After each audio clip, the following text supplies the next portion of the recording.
मैंने पहली बार अपने पापा को इतना परेशान देखा था।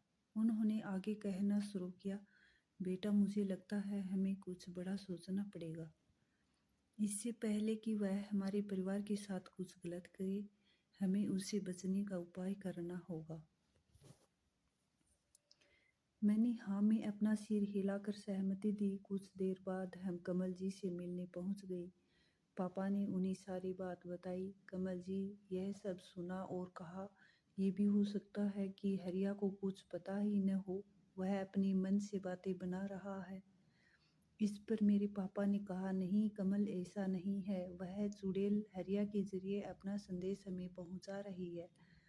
वह बहुत चालाक है। चलो एक बार उस तांत्रिक को यह सब बताते हैं, क्योंकि उसके काले धागे की वजह से ही वह हम पर हमला नहीं कर पा रही है। अगले दिन हम दोनों कमल जी के साथ उस तांत्रिक के पास पहुंच गए। पूरी बात सुनने के बाद उसने कहा, हाँ मुझे भी कुछ तो गलत लग रहा है कि इतनी आसानी से वह कैसे मुक्त हो गई। मुझे लगता है जब मैं आंखें बंद करके मंत्र का उच्चारण कर रहा था, वह उसी समय चली गई थी। तांत्रिक की बात सुनकर हम तीनों बहुत डर गए थे। हमें एहसास हो गया था कि यह तांत्रिक कुछ नहीं कर पाएगा, इसलिए हम बिना कुछ बोले वहां से बाहर आ गए। कमल जी ने कहा, अब क्या करें ज्ञानचंद जी? उनकी बात सुनकर मेरे पापा ने कहा, चलो आज ही गांव चलते हैं। वहां उन एक गंगा ताई ही है जो अब हमें कोई रास्ता दिखा सकती है। बस दुआ करो कि वो जिंदा हो, बहुत साल से उनकी कोई खबर नहीं मिली है। हम गाड़ी में बैठकर सीधे गांव पहुंच गए। गांव वालों से गंगा ताई के बारे में पूछा तो उन्होंने बताया कि वो बीमार है। हम उनके घर पहुंच गए। पहले तो उन्होंने किसी को पहचाना नहीं, फिर जब पापा और कमल जी ने अपना परिचय दिया तो वो पहचान गई। गंगा ताई ने जो कुछ बताया उसे सुनकर हमारे रोंगटे खड़े हो गए। उन्होंने कहा, मैंने ही उन दोनों लड़कों के परिवार को उस चुड़ैल से बचाया था। वह उस समय बहुत क्रोध में थी और उनके भी पूरे परिवार को मारना चाहती थी। यह सुनकर मेरे पापा ने ताई जी के पैर पकड़ लिए। गंगा ताई, हम बड़ी उम्मीद लेकर आए हैं, हमें और हमारे परिवार को भी बचा लीजिए। यह सुनकर गंगा ताई ने कहा, तुम भूल कर रहे हो, मैंने क्या कहा है? मैंने कहा, मैंने उनके परिवार को बचाया था, बदले में चुड़ैल को उन दोनों का शिकार बनना पड़ा था। अगर तुम्हें अपने परिवार को बचाना है तो तुम दोनों को मरना पड़ेगा। तभी मैंने कहा, नहीं यह कैसे हो सकता है, छोड़ो पापा, जो होगा मिलकर सह लेंगे। मैं अपने पापा को मरने नहीं दे सकता। गंगा ताई चिल्लाकर बोली, तो क्यों आए हो मेरे पास? चले जाओ यहाँ से और मरो जाकर। मेरे पापा और कमल जी ने किसी तरह उन्हें शांत किया। तब गंगा ताई ने कहा, सुनो, मैं उस चुड़ैल को बुलाऊंगी, फिर तुम्हें उसे सौंपने का वचन दूंगी। बदले में तुम्हारे परिवार को छोड़ने का वचन उसे लूंगी। मंजूर है तो बोलो। कमल जी बोले, हमें मंजूर है भाई ज्ञानचंद, हमने तो पूरी जिंदगी देख ली है, जब परिवार ही नहीं रहेगा तो जी कर क्या करेंगे? अपने परिवार के लिए हमें अपने प्राण दे देने चाहिए। पापा ने भी हाँ में सिर हिलाकर उनका समर्थन किया। मैं कुछ बोल नहीं पा रहा था, लेकिन मेरा मन झटपटा रहा था। मैंने अपने पापा को खोना नहीं चाहता था। 2 दिन बाद का समय निश्चय हुआ।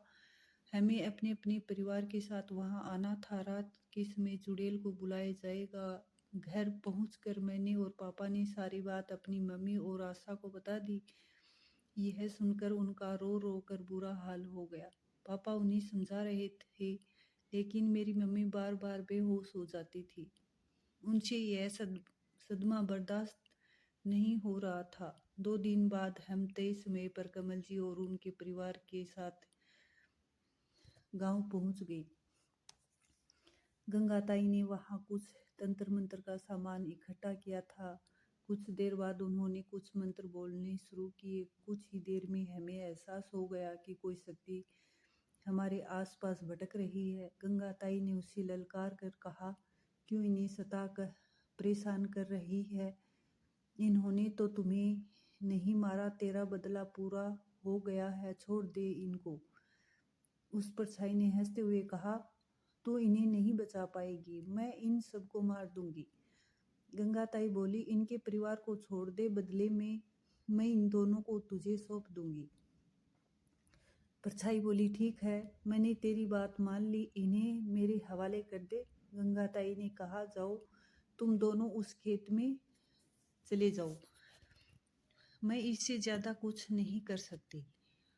मुझे बहुत गुस्सा आ रहा था। मैंने चिल्लाते हुए कहा, हिम्मत है तो तू मुझे मार के दिखा, इन बुजुर्गों पर क्या अपनी शक्ति दिखा रही है। गंगाताई ने कहा, ज्ञानचंद रोक अपने बेटे को, नहीं तो ये भी जान से जाएगा। इसे पता नहीं वो कितनी शक्तिशाली है।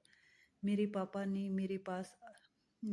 मेरे पास आए और अपने हाथ से मेरा मुंह बंद कर दिया और बोले, मुझे माफ़ कर दे, यह बच्चा है, मैं मरने के लिए तैयार हूँ। फिर मेरे पापा ने कहा, बेटा सबका ध्यान रखना, मेरे तेरा साथ यही तक का था, अब मेरे जाने का समय आ गया है। मैंने आज तक कभी हिम्मत नहीं हारी, तू भी हिम्मत से काम लेना। यह सब देखकर मेरी माँ बेहोश हो गई। मेरी पत्नी आशा रो रही थी और माँ को संभाल रही थी। कुछ ही देर में कमल जी मेरे पापा को साथ लेकर उस खेत में चले गई। कुछ देर वो हमें दिखाई दिए और फिर आंखों से ओझल हो गई।